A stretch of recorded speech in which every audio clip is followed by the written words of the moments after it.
What's up, YouTube? Jeff from the Graph Life. Come back with another video. This is going to be a video response to Caleb from Caleb's Cards. He asked, did we achieve our goals as a kid when we grew up and continued collecting? The easy answer to that is no. I mean, not even close. And my goals have changed throughout the years, and I guess when I first started collecting, I definitely was just like a quantity, kind of collector. I just wanted everything, anything and everything. I didn't really care, which is impossible if that's your goal, to achieve. But then once I got a little bit older, I decided, all right, I want to have 3 cards of every player that I have a card of. So if I was to get a card of, let's say, Jackson Holiday, then I wanted to have 3 cards, just because I did everything in binders.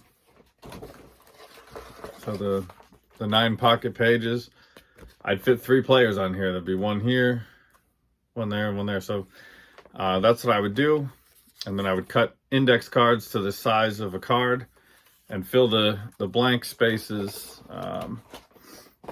If I only had 1 or 2 cards. If I had the 3, then obviously it went 3 in a row.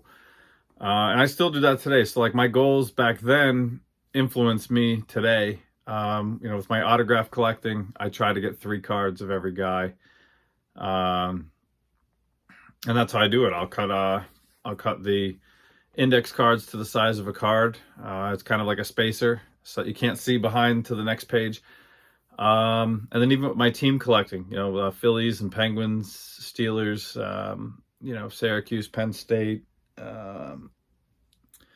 Sixers. I try and do each player gets their own page. So I want 9 cards, and some of the guys only have a couple cards. I forget who. I think it's Gene Harris. I think only has 1 Phillies card. So I have, I think, 4 or 5 of the same card. I don't have all 9 yet, but then I have the rest. But the cut index cards as kind of the spacers. So I guess my goals as a kid were kind of outrageous, but influenced my goals today that are a little bit more obtainable. But I think that in my opinion, as far as collecting goes, you should set goals, but don't have them be easy. Don't have them be achievable, or there's really no point to it. I think especially being an autograph collector, I do a lot of in person, and to me, the chase, if I don't get somebody, that's what motivates me to keep going. If I was to go every night and get all of my stuff signed, there'd be no point to going again next week or the next day or whenever you're going to go. It just would be boring. It's the same thing with TTM. I know Caleb's big on TTM. You're going to try that address that nobody has tried. You found it, you want to test it out.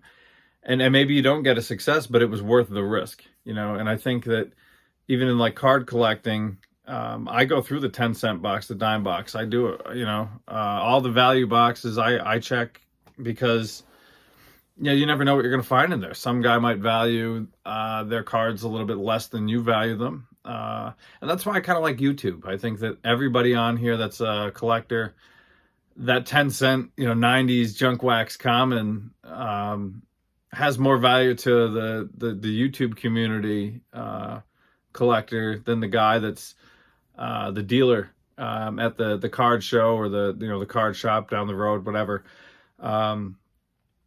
Every card has some value to collector. So I don't know. I just think that's that my goals were not achieved, but I think that they influenced my goals today. And will I ever accomplish my goals today? Probably not, but at least they're somewhat more achievable, but not quite easy enough to say, okay, I'm done tomorrow, and I don't really want to break the bank either. I'm going to search, it might take me a couple hours at a card show or whatever, at a shop. But to me, that's worth it. I'd rather get the quantity, with a few quality in there, sure. But low budget, and just have fun with it. So, thanks for watching. That's my response to you, Caleb. If you haven't checked out Caleb from Caleb's Cards, definitely do it. In my opinion, he's an OG. Great content with CTMs, autographs, and card collecting. So check him out. Thanks for watching. Be sure to like, comment, subscribe, and hopefully this inspires you guys to make a video, because I haven't seen too many responses. So I think it's a fun question, and I'm interested to see your guys' answers.